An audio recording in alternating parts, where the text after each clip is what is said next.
let's bring in Rami Khouri. He's a senior fellow at the American University of Beirut. He joins me now here in our Doha studio.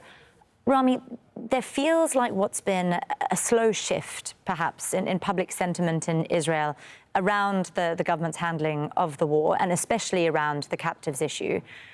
We've seen the pressure building on the Netanyahu government to the point where they decided to send a delegation, finally, to the Cairo talks to have this conversation.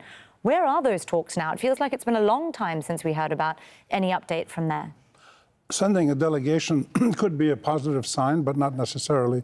They've had talks for months and months, and they only reached one agreement the first time. But there is a lot of pressure on Netanyahu from about five or six different sources within Israel. That's his problem. He's trying to balance all these forces, and he can't do it. And the biggest problem he has is that his war aims are not being achieved. And he's in apparently, we don't know if it's real or not, in a feud with the United States president, the biggest supporter of Israel, militarily and diplomatically. That may or may not be real. It may be just, fiction, but we'll see.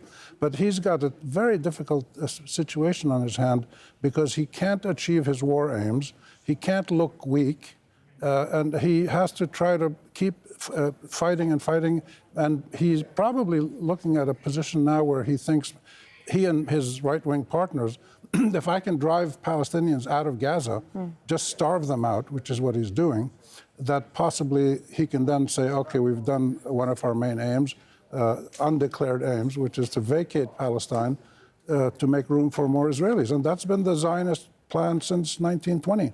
Well, declared and undeclared war aims, you were saying, that he hasn't been reaching the declared war aims either. We're now seeing these two huge offensives, one in the north of the Strip, where they said they'd actually cleared Hamas, and this offensive in Rafah, which the US is obviously not thrilled about.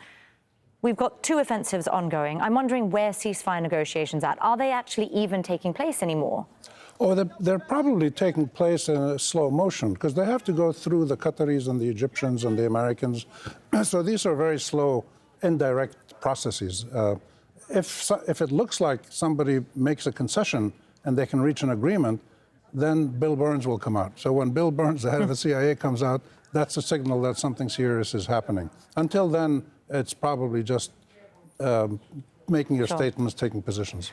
So should we then regard these two large military offensives that we've been seeing unfold over the last week or so as a major setback? I mean, presumably, especially from what we've been hearing from Hamas, everyone seems to have really gone to ground with their positions. Jabalia is a setback because they had said they cleared that area and they left and it was safe, but they obviously didn't. Rafah is not necessarily a setback because it's the first time they go into Rafah in a big way with the ground forces, and we don't know how far they're going to go in, but it doesn't matter if they go in on the ground or if they bomb from the air. The result is the same. Life becomes unlivable. Masses of people die and injured, and some of them start thinking of fleeing. So I think he's got a military problem on his hands, but he's got a political problem domestically at home, a diplomatic problem with the United States, and the biggest problem he has is the whole world is up in arms to support the Palestinians. In Europe and the US and Australia and South Africa, it's unbelievable, and he doesn't know how to deal with this. Well, I wanted to ask you about that shifting global public opinion as well. We've obviously seen these huge and growing protests across the globe. How much of that is actually affecting government policy, though? Which government? Israel? No, the national governments in their dealings with Israel. It depends how much the mobilization and protest can impact the domestic political process.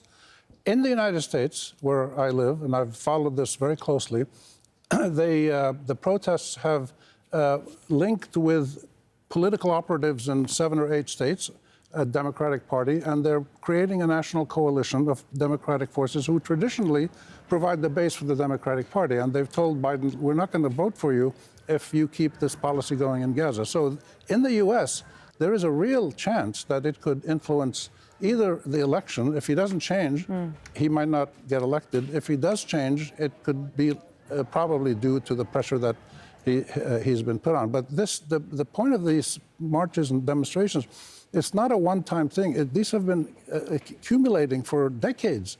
And now, because of the genocide and the position of many of the Western governments, and the US especially, it's getting stronger and stronger and stronger. How they channel that energy into political policy change is what remains to be seen. Rami Khoury from the American University of Beirut, always great to get your thoughts. Thank you for joining me on the NewsHour. Thank you.